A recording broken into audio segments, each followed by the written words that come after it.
ఈ భారత రాజ్యాంగానికి అంతిమ ప్రభువులైన పౌరులు తమ అభిప్రాయాలని ఆలోచనల్ని స్వేచ్ఛగా వ్యక్తం చేసే హక్కు ఉందన్న విషయాన్ని కూడా మీకు గుర్తు చేస్తూ ఉన్నాను. అట్లాగే ప్రాథమిక హక్కుల్లో రైట్ టు ఫ్రీడమ్ ఉంటుంది. ఈ రైట్ టు ఫ్రీడంలో ఆర్టికల్ 1922 వరకు కూడా భావ ప్రకటన స్వేచ్ఛ, సమావేశాల స్వేచ్ఛ, సంఘాలు పెట్టుకునే స్వేచ్ఛ, దేశంలో ఎక్కడైనా తిరిగే స్వేచ్ఛ, జీవించే హక్కు, వృత్తి చేసుకునే హక్కు దాంట్లో ఉంటాయి. ఒకవేళ మీకు ఏదైనా ఇబ్బందిగా అనిపిస్తే మీరు రెగ్యులరైజ్ చేయాలి, దాన్ని రెగ్యులేషన్ చేయాలి.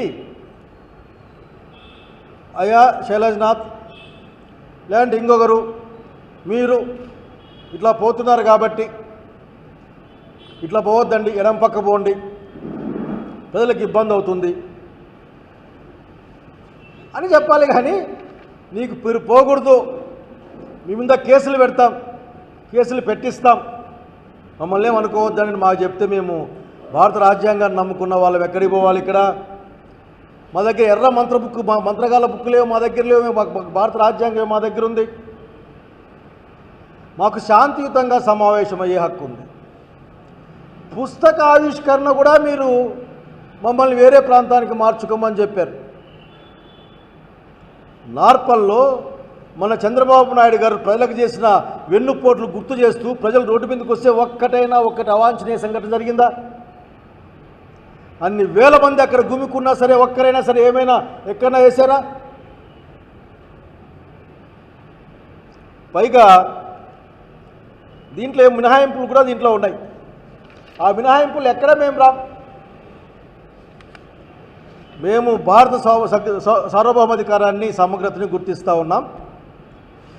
మాకు విదేశాలతో ఏం సంబంధాలు లేవు, ఉంటే ఉన్న మా ఫ్రెండ్స్ గిన్స్ ఉంటే ఉండొచ్చు కాక. అట్లాగే మాకు కోర్టు ధిక్కారం కానీ మర్యాద నీతి అన్నీ కలిగి ఉన్నాం. ఎవరికి పరువు నష్టం కలగజేయాలనుకోవడం లేదు. పరువు నష్టం అంటే పాలిటిక్స్ మాట్లాడేమో మీరు అమలు చేయలేదంటే వాళ్ళు బాధపడతారు కదా అని, వాళ్ళు ప్రజలు ఎన్నుకున్న ప్రభుత్వాన్ని అమలు చేయలేదని నిరసన జరిగే హక్కు ఈ భారతదేశ ప్రజానీకానికి ఉంది. కనుక మీరు ఏదైనా ఉంటే కొద్దిగా అటు ఇటు వెళ్ళొచ్చండి, మీరు లేదండి చెప్పచ్చు. మొన్నటికి మొన్న మా పిల్కాయల ఆఖరికి ఈ చనిపోయిన ఇంటర్మీడియట్ అమ్మాయికి న్యాయం జరగాలి అని పోతే కూడా మీరు అడ్డగించే ప్రయత్నం చేశారు. అక్కడ ఏడుగుర్రాలపల్లిలో ఒక చిన్న బిడ్డకు అన్యాయం జరిగితే దాన్ని అణచివేసే కార్యక్రమం తప్ప, దాన్ని ఎవరు మాట్లాడకూడదు, పోకూడదు, చూడకూడదు అనే కార్యక్రమం తప్ప అది పోయే హక్కును ఎక్కడైనా పోయే హక్కు కలిగి ఉన్నాం. కనుక మీరు అర్థం చేసుకోవాలా. దయచేసి మీకు ఇంకో మాట చెప్తా ఉన్నా, అక్కడ గుర్తుపెట్టుకొని కోరుతా ఉన్నా. అయ్యా ఇవన్నీ కూడా in front of court, in front of law చాలా విస్తృతంగా డిస్కస్ చేయబడ్డాయి. సర్వోన్నత న్యాయస్థానం కూడా దీని మీద ఇన్వాల్వ్ అయ్యి వాళ్ళు ఒక జడ్జిమెంట్ ఇది కూడా ఇచ్చి ఉన్నారు. Himmatlal versus police commission of the Bombay 1972లో స్పష్టంగా సుప్రీంకోర్టు తీర్పు చెప్పింది. కాపీ కావాలంటే ఇస్తాను. అన్ని బహిరంగ సమావేశాలు ఊరేగింపులపై పూర్తి నిషేధం విధించే అధికారం పోలీస్ కమిషన్కి ఇస్తే దాన్ని కొట్టేసింది, అట్లా అధికారం లేదని చెప్పింది. కాబట్టి ఈ రోజున చంద్రబాబు నాయుడు గారు లా అండ్ ఆర్డర్ చూస్తూ ఉన్నాడు కాబట్టి సీఎం గారు వారు గుర్తుపెట్టుకోవాలా, మీరేదో 1861 నుంచి అమల్లో ఉన్న బ్రిటిష్ వాళ్ళ చేత కూడా అమలు చేయబడ్డ పోలీస్ యాక్ట్ 30ని మా మీద ప్రయోగించి మా దగ్గర ఇంకేమీ లేదనే ప్రయత్నాన్ని మీరు చేస్తే మేము నిషేధిస్తామని చెప్తే అది భారత రాజ్యాంగానికి, భారత రాజ్యాంగ ప్రాథమిక హక్కులకి సూత్రాలకి వ్యతిరేకమైన సంగతి గమనించమని నేను పోలీస్ శాఖ వారిని సవినయంగా కోరుతా ఉన్నాను. అప్పుడప్పుడు మీరు ప్రజలకు ఓరియంటేషన్ ప్రోగ్రామ్స్ పెడతా ఉంటారు. వరకట్నం మీదనో లేక మత్తు పదార్థాల మీద ఇటువంటి అంశాల మీద ప్రజా సమాజానికి ఉపయోగపడే ఓరియంటేషన్ ప్రోగ్రాం పెడతా ఉంటారు. ప్రాథమిక హక్కులపైన అట్లాగే ప్రాథమిక హక్కుల్లో పౌరునికున్న బాధ్యతలపైన కూడా మీరు ఓరియంటేషన్ క్లాస్ ప్రజలకే కాదు, దయచేసి మీ డిపార్ట్మెంట్లో కూడా ఒక లెసన్గా పెట్టుకోమని నేను సవినయంగా కోరుకుంటా ఉన్నా. మీరు కోపగించుకోకూడదు. ఒక ర్యాలీకి అనుమతి అడిగితే అది అనుమతి కాదు, ఇన్ఫర్మేషన్. అది పోలీస్ యాక్ట్ 30 అమలు లేకుండా ఉందని నువ్వు అనుకుంటే ఆ టైం ఏంటి, ఆ పోయే దారి ఏంటి, ఎంతమందితో పోవాలా చెప్పే ప్రయత్నం చేయొచ్చు మీరు. కానీ దానికి కారణాలు చెప్పాలి. ఊరకనే మీరు పోద్దండి. ఇప్పటికిప్పుడే పాపం మా నాయకుడు జగన్మోహన్ రెడ్డి గారు, జననాయకుడు జగన్మోహన్ రెడ్డి గారు రేపు సత్తెనపల్లి ఆ గ్రామానికి వెళ్తామని చెప్పారు. అక్కడ ఒక కార్యకర్త అమానుషంగా అసలుకి బాధలతో చనిపోయాడు. అక్కడ అతని విగ్రహావిష్కరణకి మీరు 10 బండ్లు పోండి, పోయే బైకుల నంబర్లన్నీ ఇవ్వండి, 100 మందికి ఒక మనిషి పేరు ఇవ్వండి. ఈరోజే కొత్తగా ఉద్యోగాలు చేస్తున్నామా గౌరవ డీజీపీ గారు? ఎన్ని సభలు సమావేశాలు జరిగాయి. రేపు విశాఖపట్నంలో అది యోగా డే జరగబోతూ ఉంది. 5 లక్షల మందిని అక్కడ మీరు యోగా డేలో కూర్చోబెట్టబోతూ ఉన్నారు. మరి 100 మందికి ఒక్కొక్క పేరు ఏమైనా తీసుకున్నారా కూడా చెప్పాలి. 5 లక్షల మంది కదా. అట్లాగే ఎవరు ఏ కార్లో వస్తారో, ఏ నాయకుడు ఏ కార్లో వస్తాడో, ఆ డ్రైవర్ ఎవరో, వాళ్ళ ఫోన్ నంబర్లు, వాళ్ళ ఆధార్ కార్డులు కూడా ఇవ్వాలా. చాలాసార్లు చెప్తాం కదా, చట్టం ముందు అందరూ సమానమే. ఇప్పుడు కనపడడం లేదు. ప్రజలేమో అసమానమేమో అని భావిస్తూ ఉంటారు. ఆఖరికి ఒక్కొక్కరికి ఒక్కొక్క రూల్ ఉందేమో అని. పాపం నిన్న కుప్పంలో అప్పుంటే చెట్టుకు కట్టేశారు. అప్పుంటే చెట్టుకు కట్టేసే పరిస్థితి చూస్తూ ఉన్నాం. చూడమేంది, కట్టేశారు, ఫోటోలు వచ్చాయి. నా కాళ్ళలో రాడ్లు ఉన్నాయి, కొయ్యో మొర్రో నడిస్తే కూడా కాళ్ళు నొక్కి పట్టి మరి కాళ్ళ మీద తన్నిన పరిస్థితి మనం చూసాం. పొద్దుల్లో మా నాయకుడు పోతే అశేషమైన ప్రజలు వస్తే చివరికి వైఎస్ఆర్సీపీ పార్టీ ప్రోగ్రాంకి వైఎస్ఆర్సీపీ కార్యకర్తలపైనే కేసు పెట్టే పరిస్థితి చూస్తూ ఉన్నాం. ఒక్కడే పోతే అక్కడికి వచ్చే జనాలను ఎవరు కంట్రోల్ చేయాలా? అక్కడికి వచ్చిన ప్రజల్ని, ప్రజాస్వామ్యబద్ధంగా వ్యవహరించే సామాన్య ప్రజల్ని వాళ్ళకి ఇబ్బంది లేకుండా వాళ్ళ నాయకుడిని చూసుకునే అవకాశాన్ని ఎవరు కల్పించాలి? ఈ ప్రభుత్వమే కల్పించాలి. వాళ్ళే బాధ్యత తీసుకోవాలి. ఆ బాధ్యత తీసుకునేందుకోసమే కదా మనమంతా పబ్లిక్ సర్వెంట్స్గా ఇక్కడ ఉన్నది. మరొకసారి చెప్తా ఉన్నాయా, పోలీస్ యాక్ట్ 30 అది రెగ్యులరైజేషన్కి ఉపయోగపడే యాక్టే కానీ అది ప్రొహిబిషన్కి ఉపయోగపడే యాక్ట్ కాదు. ఇక్కడే వేరే కార్యక్రమాలు ఏం లేవు. అట్లాగే మీరు స్పష్టంగా గమనించాలా, చట్టాన్ని మీరు ఎన్ఫోర్స్ చేసేవాళ్ళు మీరందరూ ఆఖరికి చట్టాన్ని మీరు మరింత పటిష్టంగా ఆలోచనలో ఉండాలి. మరి మేమందరం కూడా మిమ్మల్ని నమ్ముకునే ఈ సమాజంలో మేము ఉండే ప్రయత్నం చేస్తూ ఉన్నాం భయం లేకుండా. మీ దగ్గర నుంచే మాకు భయం వస్తే కష్టమవుతుంది. మేము పర్మిషన్ కోరితే లేకపోతే మేము చెప్తే రోడ్ షోకి కానీ సభలకు కానీ ఎటువంటి పర్మిషన్ అవసరం లేదు.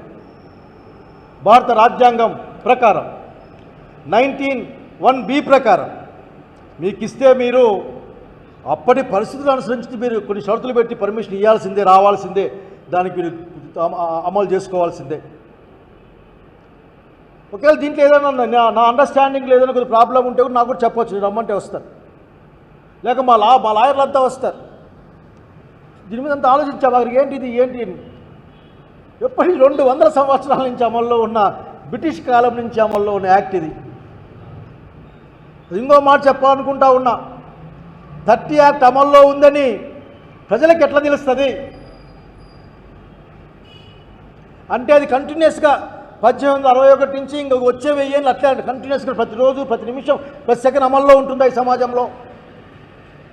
నాకు తెలిసి ఎంఆర్ఓ గారు ఇష్యూ చేయాలి దాన్ని. పోలీస్ యాక్ట్ 30ని ఎంఆర్ఓ గారు అంటే ఆయనకున్న ఆ ఎగ్జిక్యూటివ్ మెజిస్ట్రేట్ పవర్స్తో దాన్ని వేయాలి, ప్రజలకు చెప్పాలి, టామ్ వేయించాలి. దానికి పెద్ద ప్రొసీజర్ ఉంది. ఊరికే మేము అనుకున్నాం మన సంతకాలు పెట్టుకుంటే కుదరదు. That is a public issue. అది పబ్లిక్ తెలియజేయాలి. ప్రజలారా ఈ కారణం రీత్యా మేము పెట్టాం, ఇది జరుగుతూ ఉంది కాబట్టి దయచేసి మీరు ఇటువంటి కార్యకలాపాలు ఉండకూడదని చెప్పాలి. మైక్ పర్మిషన్ తీసుకుంటాం, అనుమతించిన దాంట్లో మైక్ పర్మిషన్ తీసుకుని ముందుకెళ్తాం. దానికి ఇప్పటికైనా కోరుకునేది ఒక్కటే. నేను నిజంగా నాకు ఆశ్చర్యం వేసింది. నాకు ఇన్ని సంవత్సరాల్లో డాక్టర్గా నాకు జన విజ్ఞాన పనిచేసినప్పుడు అప్పుడు సల్కం చెరువుకు కానీ ఆకులేడుకు కానీ మేము పాదయాత్రలు పోయినప్పుడు కూడా మాకెవరు పర్మిషన్ అడిగిన కారణం పోలే. ఒక కారణం, దళితులు ఇబ్బంది పడ్డారు, నడుచుకొని పోయి ఊర్లోకి పోయి వచ్చాం. అదే మేము ఊర్లోకి పోతామంటే ఏడు గుర్రాల పల్లెకి మాకు అనుమతులు లేవు. నాకు అర్థం కాదు. ముగ్గురు పోయాం. మా జెడ్పీటీసీ వచ్చాడు ఆఖరికి, అబ్బాయి భాస్కర్, ప్రతాప్ రెడ్డి, నేను ముగ్గురే పోయాం. మా డ్రైవర్ ఉన్నాడు దాంట్లో. సో మీరు తగిన గౌరవ మర్యాదలు మాకు ఇచ్చుండొచ్చు కాక, కానీ మా హక్కుల సమస్య ఏంటి, మా హక్కుల పరిస్థితి ఏంటి? ఈరోజు మీరు జగన్మోహన్ రెడ్డి గారిని కొన్ని పనులు రమ్మన్నారు. రేపు అశేషమైన జనాలు వస్తారు, వాళ్ళని ఎవరు పిలవరు. వాళ్ళే అక్కడ నాయకునిపై ఉన్న ప్రేమ కొద్దీ, లేక ఈ కూటమి ప్రభుత్వంపై ఉన్న వ్యతిరేకత కొద్దీ కొన్ని వేల మంది జనాలు వస్తారు. వాళ్ళని నియంత్రించుకోవాల్సింది మీరు కదా, పద్ధతి ప్రకారం పెట్టుకోవాల్సింది మీరు కదా. వచ్చే వాళ్ళకి బాధ్యత వహించాల్సింది మీరు.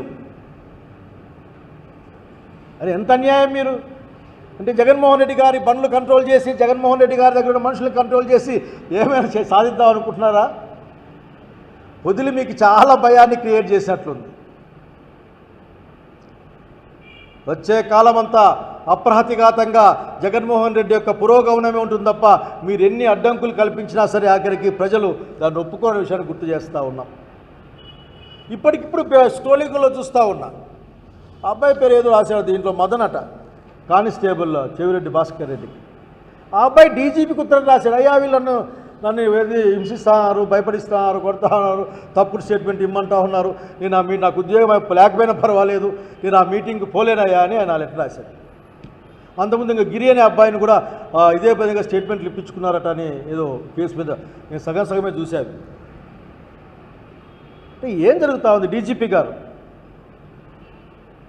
ఎట్లాగైతే ఆఖరికి అన్ని రంగాల్లో ప్రమాణం భారత రాజ్యాంగం మీద, మనస్సాక్షి మీద, దేవుని మీద ప్రమాణం చేస్తామో ఆ ప్రమాణం చేసే మనం అందరూ కొనసాగుతూ ఉన్నాం. మీరు దయచేసి 30 యాక్ట్ అమలవుతుందంటే మాకు తెలియాలి. పోలీస్ యాక్ట్ 30 అమల్లో ఉందంటే మాకు తెలవాలి, ప్రజలకి, మాకని కాదు, ప్రజలకు తెలవాలి. దానికి సంబంధించిన టీవీలో చెప్తారా, పేపర్లో చెప్తారా, లేకపోతే టామ్ వేయిస్తారా, లేక ఇంటింటికి పోయి చెప్పిస్తారా, అది మీ ఇష్టం. కనుక హక్కుల తరఫున భారత రాజ్యాంగాన్ని కాపాడుకోవడం కోసం, ఈ పుస్తకంలో ఉన్న దాని స్పిరిట్ని కాపాడుకోవడం కోసం మా ప్రయత్నం ఇది. ఆఖరి ఎక్కడ లేని అధికారాన్ని ఉపయోగించే ప్రయత్నం ఎవరికైనా నష్టం కలగజేస్తుంది, సమాజానికి నష్టం కలగజేస్తుంది. నాకు సమావేశమయ్యే హక్కు కలిగి ఉన్నా నేను. అది దేశానికి నష్టం చేసేదో లేకపోతే మిగతా అంశాలు ఉంటే మాత్రమే మీరు మాట్లాడడానికి వీలుంటుంది తప్ప మిగతా అంశాల్లో కాదన్న సంగతి స్పష్టంగా గుర్తు చేస్తూ ఉన్నాం. మీరు చెప్పండి మాకు. అనేక అంశాల్లో ఈ మధ్య గమనిస్తూ ఉన్నాం, అసలు నిరసనలకి పర్మిషన్ ఏందో నాకు ఎప్పటికీ అర్థమై సావదు.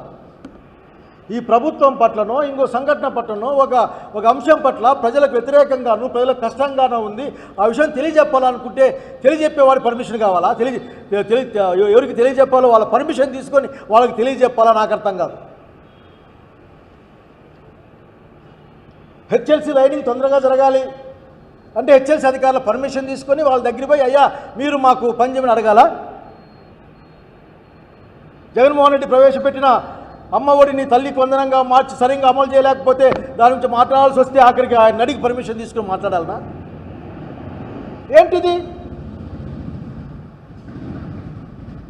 ఏదో ముట్టడో